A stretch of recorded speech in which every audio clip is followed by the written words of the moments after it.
¿Qué tal? ¿Cómo está? Bienvenido, buenas noches. En esta edición de Panorama vamos a tocar dos temas. Vamos a hablar en algunos minutos después de la pausa, vamos a hablar con Alejandro Rifos. Alejandro es integrante de un grupo de trabajo, de una organización que se llama Menos Bla, Más Amor, que viene trabajando con personas en situación de calle, con personas vulneradas, vulnerables, con algún grado de marginalidad. Y trabajan asistiéndolos con alimentos, pero también a veces con ciertas comodidades, como pueden ser un colchón, o una cama, o una frazada, ahora que se aproxima el invierno. Y están,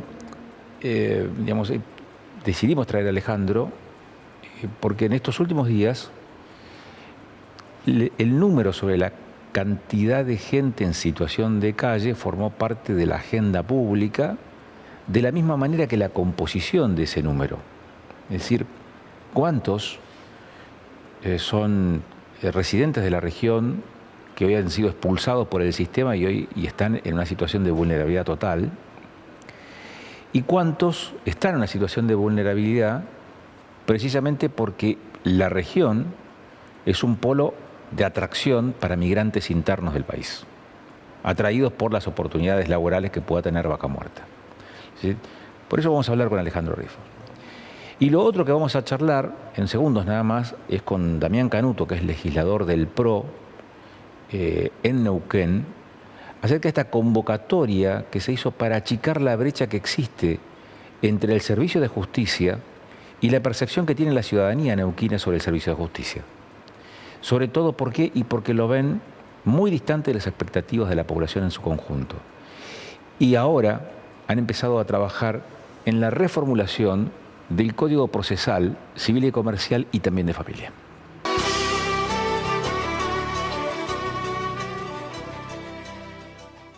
Damián Canuto es legislador del PRO en la provincia de Neuquén. Gracias por estos minutos, Damián.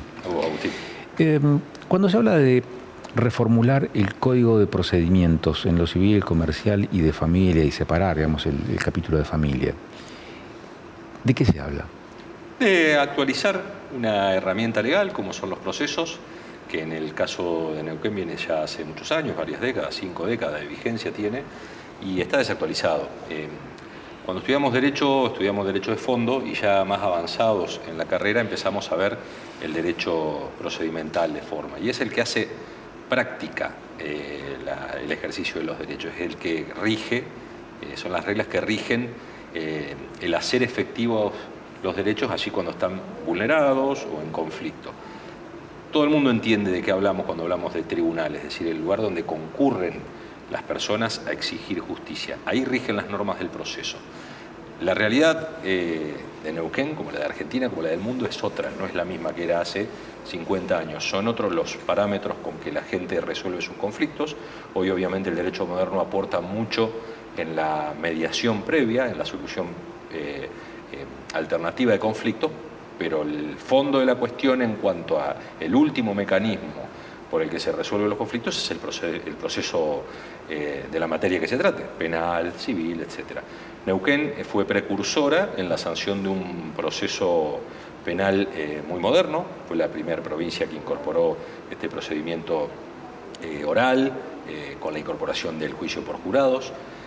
No solo fue precursora, sino que fue exitosa, porque el resto de las jurisdicciones, incluso hoy la nacional, incorporaron ese procedimiento. En cambio, en materia civil quedó ahí pendiente esta discusión, o por lo menos la resolución. La discusión se dio en parte, se empezó a dar en periodos legislativos anteriores, la discusión sobre la necesidad de reformar el Código Procesal Civil y Comercial, y eventualmente incluso desdoblarlo de las normas procesales de familia. Si tuvieras que ponerle subtítulo, porque algunos, digamos, los que no son especialistas en derecho, no tienen formación en el funcionamiento de la justicia, se ponen, ¿y qué es esto? ¿No? ¿De qué tipo de conflicto estamos hablando cuando hablamos de derecho civil o derecho comercial o derecho de familia? Civil y comercial, yo diría, como también se suele decir, el comprar un boleto de colectivo comprende una cuestión civil o comercial. El hacer una transacción comercial de más importancia, como puede ser firmar un boleto de compraventa de un vehículo o de una propiedad, como puede ser el firmar un contrato de alquiler. Casi todas las cuestiones de la vida común y corriente de los hombres y mujeres hace a su vida civil y comercial. Hoy subsumidas como norma en un código civil y comercial. Durante muchos años tuvimos código civil y un código comercial.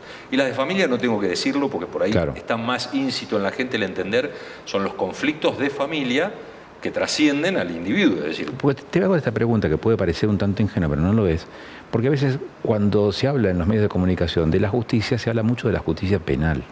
Entonces, todo el mundo habla del derecho, digamos, de la justicia, pero desde una mirada, de una perspectiva que tiene que ver con el delito. Sí. ¿No? Y el juzgar el delito o al delincuente, digamos, a la persona que delinque.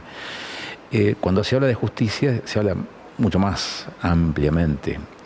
Esto implica la justicia. Ahora, ¿qué volumen de las situaciones de conflicto en Neuquén hoy son materia civil, comercial, de familia? Yo no tengo estadística en este momento. Si vos me preguntás, no sé estadísticamente cuánta cantidad de casos son civiles y comerciales y cuántos penales o cuántos de familia.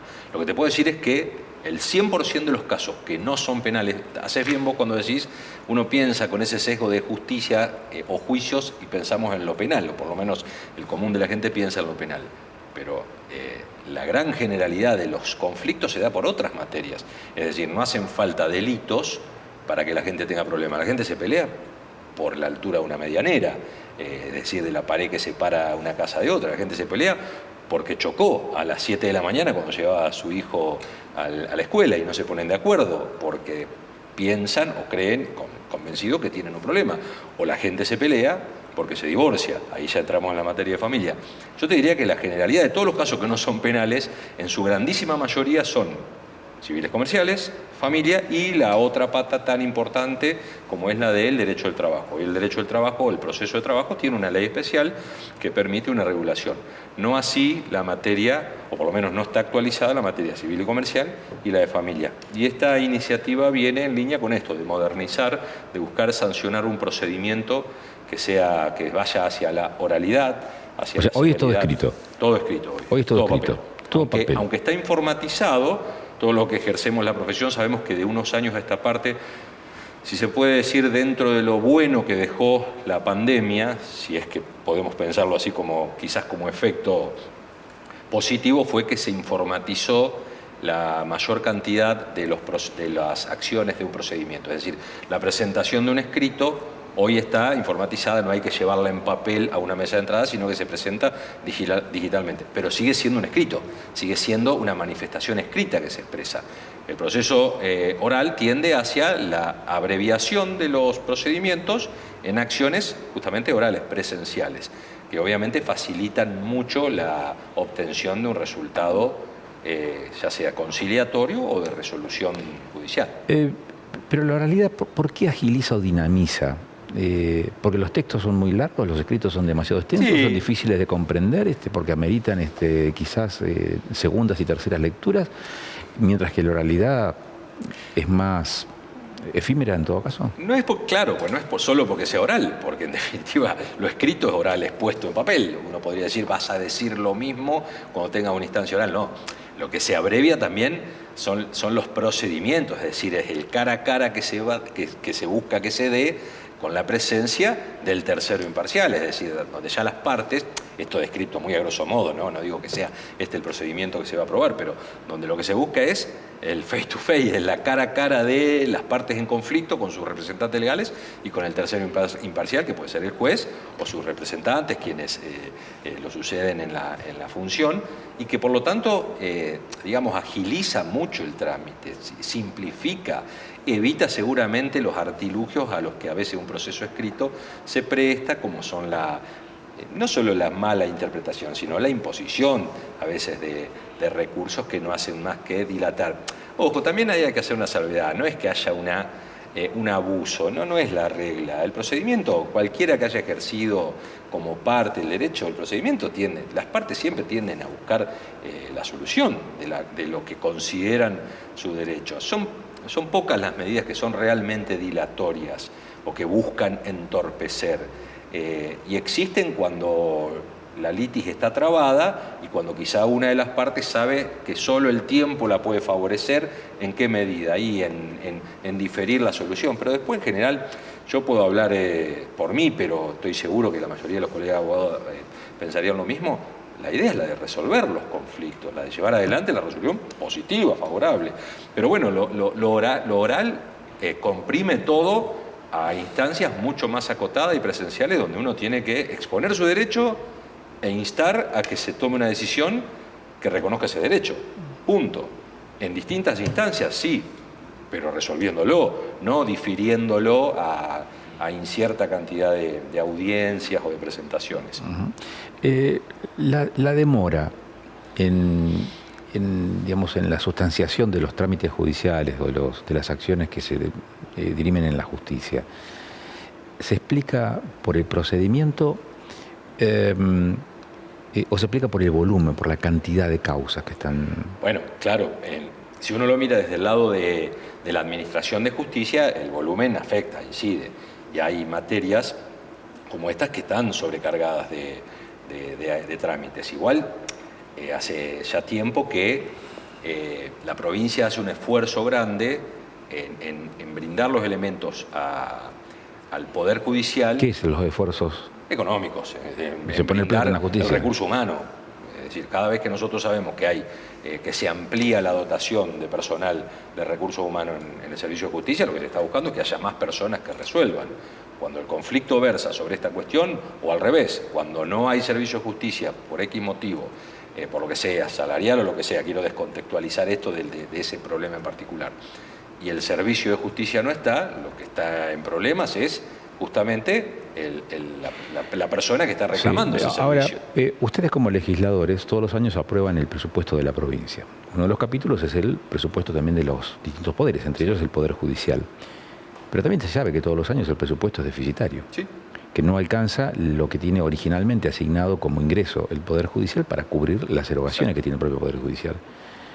¿Se puede resolver de otra manera, que no sea vía excepción todos los años de compartidas del Ejecutivo? Por ahora no. Eso arrastra un no? desfasaje, porque es una cuestión porque el servicio de justicia no es autosuficiente en la generación de recursos. Está bien, pero tiene asignado una partida de ingresos que tiene que ver con la coparticipación o con los impuestos, con la recaudación. Se desfasó cuando en su momento esa coparticipación se modificó, porque se modificó el régimen y no obtuvo nunca la reparación o la disposición de otro tipo de recursos que lo subsanaran. Entonces, ¿qué termina siendo? Una compensación de recursos del único lugar de donde puede salir, de la provincia, para garantizar un servicio que es en altísimo porcentaje salarios. Damián, hago yo esta pregunta porque no es para resolver solamente una cuestión de logística administrativa o financiera del Poder Judicial, sino que en la medida en que tengas un Poder Judicial cuyo presupuesto asignado se sepa de antemano que no alcanza para cubrir las erogaciones, o sea, los ingresos que tiene aprobado no alcanzan para cubrir las erogaciones, inclusive las que están presupuestadas, lo que se hace es retroalimentar un poder que resulta dependiente, económicamente dependiente. A ver, esa es la lectura que se hace desde hace mucho tiempo como crítica también, porque genera una dependencia económica, ergo supuestamente genera una dependencia funcional. Yo creo que no es así, que no necesariamente hay una dependencia funcional porque exista una asistencia económica, porque el Estado no podría desentenderse, el gobierno no puede desentenderse de asistir económicamente a que el servicio de justicia funcione. Si vos lo llevas un poco más o pretendés deslindar cuáles son las causas para a partir de ahí resolver ese problema, que sería de financiamiento, te encontrás con que la única manera es reducir, porque el presupuesto hoy va casi exclusivamente. Está bien, pero ahí no está en discusión, ese aspecto, digamos, ese no es el punto o el eje de la discusión, porque no es que el Ejecutivo dice no hay más plata y arreglátela como puedas. No podría, porque no podría hacerlo.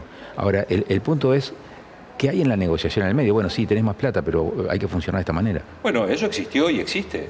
De hecho, por ejemplo, desde que nosotros asumimos en este mandato, una de las premisas que se empezó a imponer y que se dice cada vez que hay oportunidad de tener una entrevista con aspirantes a desarrollar una función en el Poder Judicial, como puede ser fiscales, jueces, defensores, cada vez que se ha analizado alguna materia, aunque sea indirectamente, como de hecho cuando se trató el presupuesto, lo que se viene manifestando es la necesidad lo decimos, por lo menos nosotros lo decimos y lo sostenemos, la necesidad de que el Poder Judicial también maximice los recursos. Por ejemplo, algo que parece muy simple, la luz natural, es decir, cómo voy a desaprovechar la luz natural de los edificios allí donde puedo, desde las 2 de la tarde hasta las 6, cuando después de pronto me demanda la utilización de energía eléctrica. Si yo puedo, tengo que aprovechar la doble jornada, incorporar una jornada extendida a la justicia para que se aproveche la luz natural. Perdón, eso no queda en Año Verde. Bueno, pero vos me estás preguntando opciones o cómo lo solucionaríamos.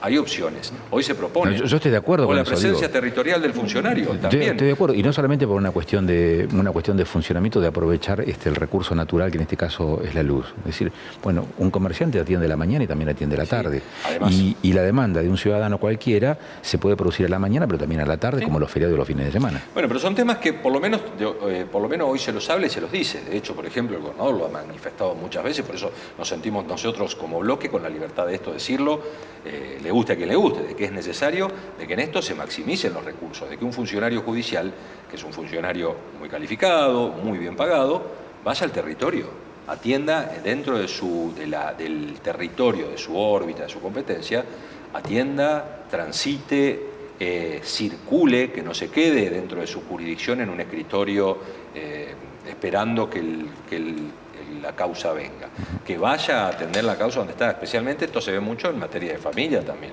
donde demanda la casuística, demanda la presencia del funcionario.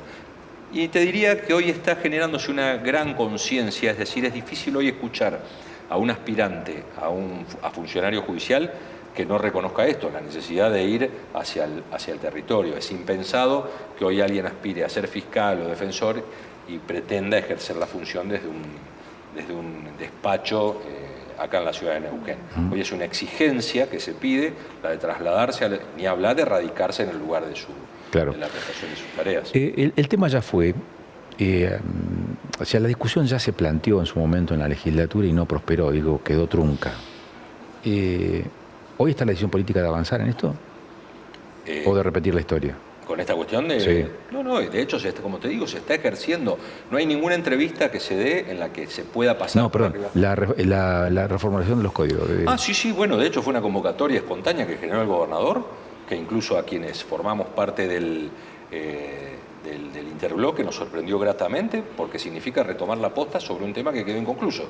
Es decir, esto se discutió, yo no estaba en la legislatura en ese periodo, pero hubo disertaciones. Sí, fue el mandato anterior. El mandato anterior. No sé puntualmente en qué años o durante cuántos años de ese mandato se discutió, pero de una amplia discusión, se recabó mucha información, disertaron especialistas, procesalistas, se generó una comisión. Lamentablemente, en el caso puntual, se acumuló mucha información, pero no se lo resolvió, es decir, no se lo sancionó, que en definitiva es el objetivo final de todas estas discusiones. Ahora la premisa es sancionar un código, es decir, yo creo que lo útil sería que partamos no del punto cero, es decir, que no arranquemos de cero, sino que estudiemos rápidamente todos estos elementos que existen antecedentes y que en base a eso le demos una finalización al tema, tanto al proyecto procesal de familia como al civil y comercial. Hemos hablado mucho de procedimiento, tengo la presunción de que mucho de civil y de comercial. Familia es un capítulo más sensible, sí, y más delimitado, quizás más bien marcado, pero también con problemáticas nuevas o en donde digamos, distintos actores empiezan a tener incidencia, digamos, en el escenario. ¿Cuál, a tu criterio, es la prioridad a tener en cuenta al momento de discutir las normas procesales en derecho de familia en Neuquén? Las mismas que los principios estos que son inspiradores de esta reforma, el de celeridad, porque en definitiva una solución más rápida es una mejor solución, una solución que llega tarde no es solución. El de la celeridad, el de la cercanía, el de la oralidad, por supuesto, porque acerca a las partes al que lo resuelve. Parecen principios generales, pero son justamente lo que cambia la forma de resolver los conflictos. Familia, como bien vos decís, tiene sus particularidades. ¿Cuáles son? Bueno, los conflictos que subyacen a un caso que se plantea de familia. A veces son meramente materiales. Un divorcio puede ser una mera decisión de dos partes que hasta aquí convivían en ponerse de acuerdo, en poner fin a su matrimonio y en separar sus bienes, punto, y que no haya más conflicto.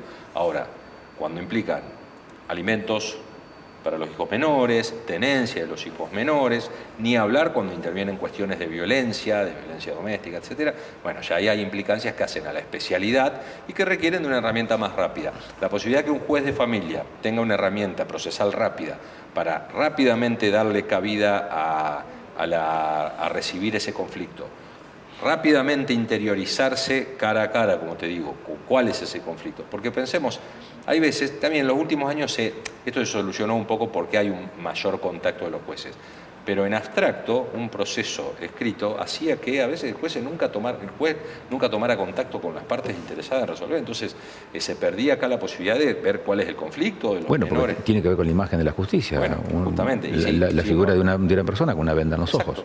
Sí, no, pero una cosa es lo venden los ojos, que significa imparcialidad, es decir, no saber de quién está tratando. Y otra es distinta, que es una lectura, digamos, una consecuencia negativa del funcionamiento, es que no haya contacto directo con las partes. La venda en los ojos es a los efectos de que Juan Pérez sea indistinto de Damián Canuto, es decir, que no haya ahí un prejuicio por su condición. Ahora, el juez, cuando resuelve un conflicto entre Juan Pérez y Damián Canuto, necesita escucharlos, necesita ver qué dice cada parte. Máxime cuando esta cuestión es la de, por ejemplo, afecta intereses de los menores. Eso me parece que es vital. En ese sentido yo no tengo duda que el proyecto que vayamos a discutir, que tendremos que discutirlo y analizarlo, me parece que va a ser, sin dudas, va a traer una evolución y como tal un adelanto positivo al proceso. Y a la justicia para los neuquinos, de eso se trata.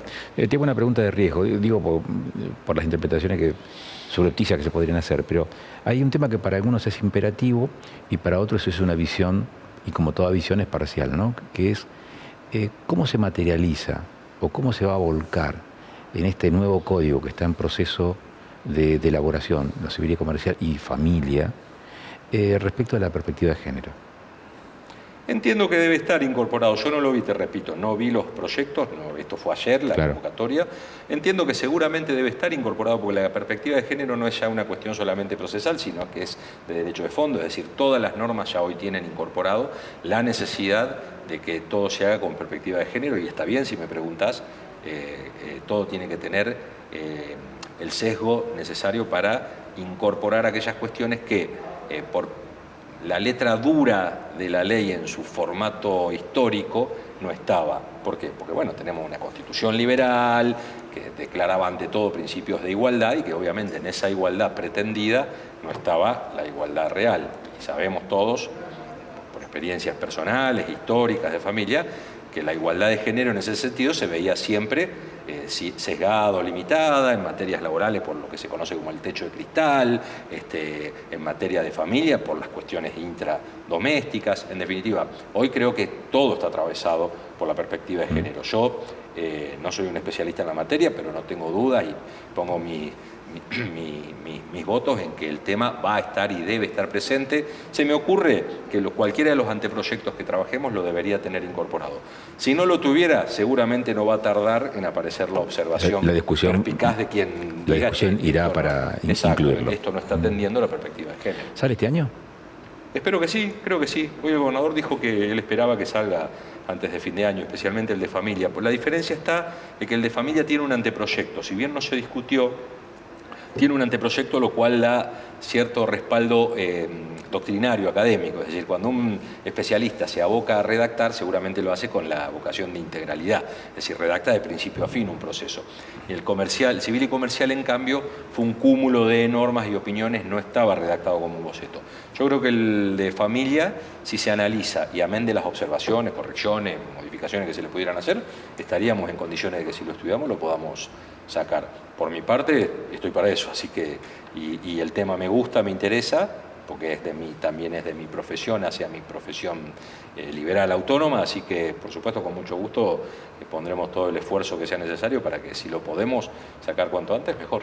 Damián, muchas gracias por estos minutos. A vos, Agustín, un gusto. Damián Canuto es diputado del PRO en la provincia de Neuquén. Hablamos respecto de la redacción. El proyecto que está en discusión a partir de esta semana, de estos días, luego del impulso dado desde el Ejecutivo, para reformular lo que se conoce como Código Procesal Civil y Comercial y también de Familia en la provincia de Neuquén.